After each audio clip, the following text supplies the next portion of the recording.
So before ko mag-start ani na video, warning lang, consider yourself warned.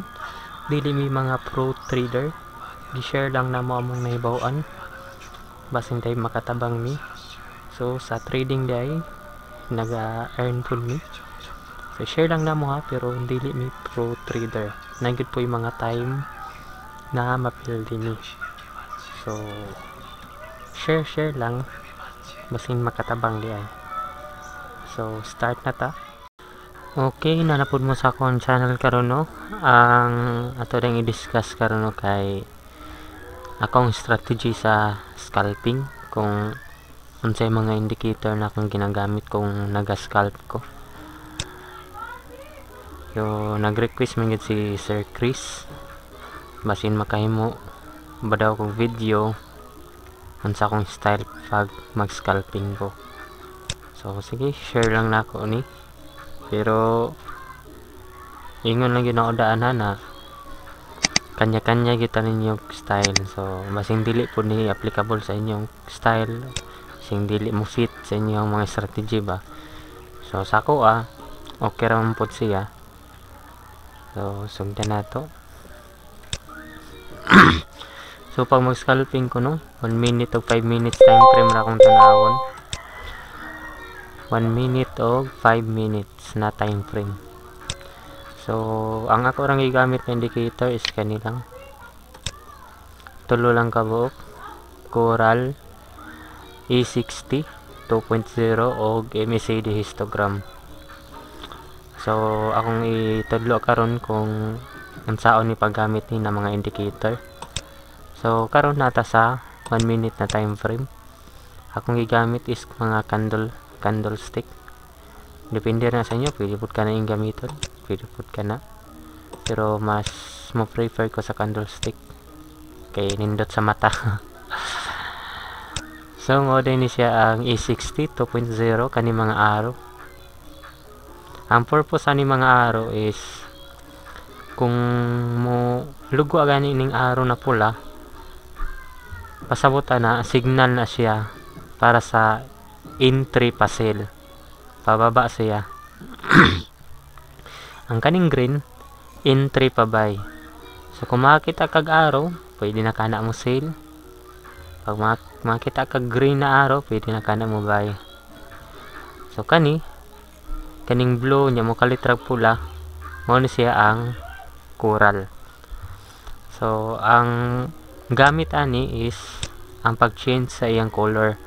Once na po mo change na siya color, pasabot na mo change pod ang dagan sa candlestick. So pag pataas ang dagan sa market, for example kani kung pataas ni siya, so blue ang iyang color no.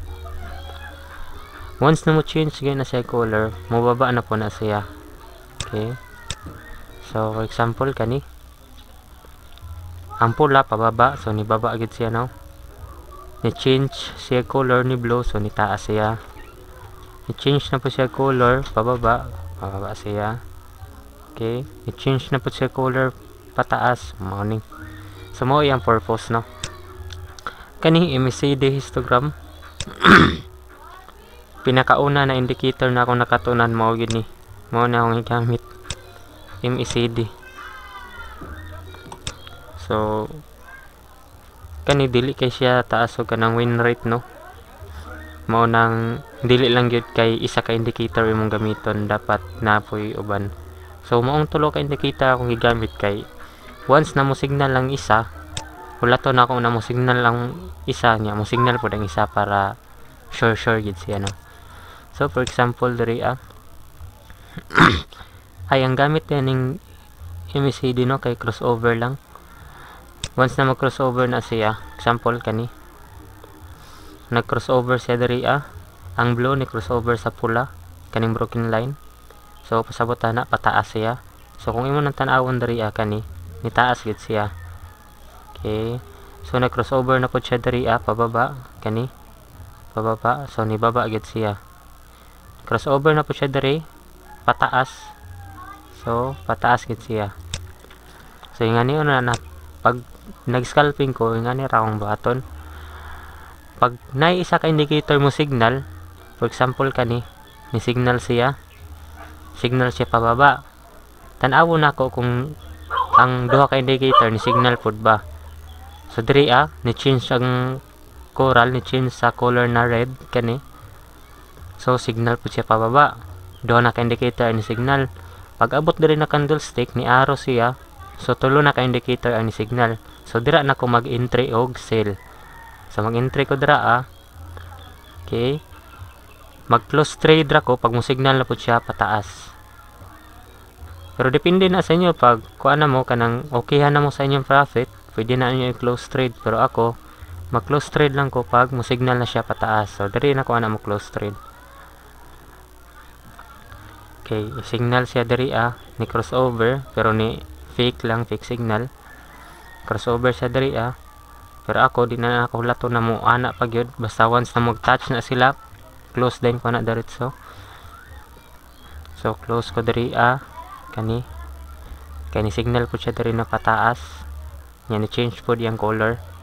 Pero fake signal ra dai no. Aw ni taas man siya gamay pero padayon ra gyapon siya baba kay ni signal lang po siya diri na signal tapos ni change ang color. So pareha ning ni signal diri nya diri signal nya ang isa kay wala pa siya ni signal, diri na siya ni signal ni change ang color. So diri na ko na mo entry. Hulatan gyud nako na mo signal ang tulo ka indicator. Kaning arrow change sa color or kaning coral og MACD. So nga na lang no. Pag di mo ganahan og kanang paspas ra kayo pero unsa may purpose na ga-scalp mo. Ang purpose mo gyud ni scalping is katong para mas dali ang profit ba. Paspas ang profit mo ni nakalamang sa scalping kay dali ra kayong kwarta basta kabalo lang gid ka. Sana ra no. 5 minutes adto man sa 5 minutes. So kani signal ang MACD. Ang una nagsignal is ang coral, nag-change siya color diri So diri bantayan na gyud na siya no na pa-sell kay nag-change na mag-color. Ang sunod ni signal is MACD. Diri siya ni signal. Naon na to. So dira siya dapit.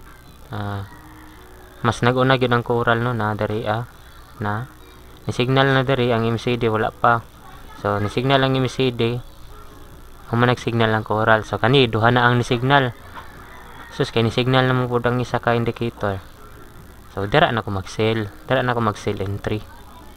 So sell entry na ko diha So kana dili sa ko mag-close na, mag-close ako ana kung mo signal na pud siya pataas. So diri pod ni signal ang kani nagsabay gid sila tulog signal. Kani nindot kayo. So ni signal ang arrow, ni signal ang coral, change color siya, signal pod ang MACD.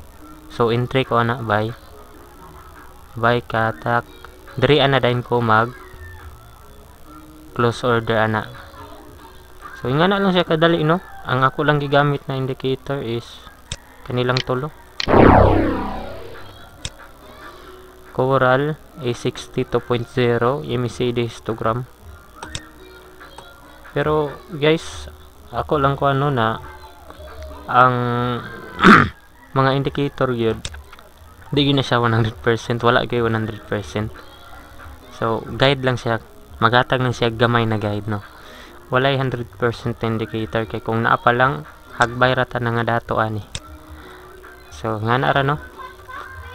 Kay wa gyud nakabalo na mo taas ba or mo saka ang kuan dagan sa market.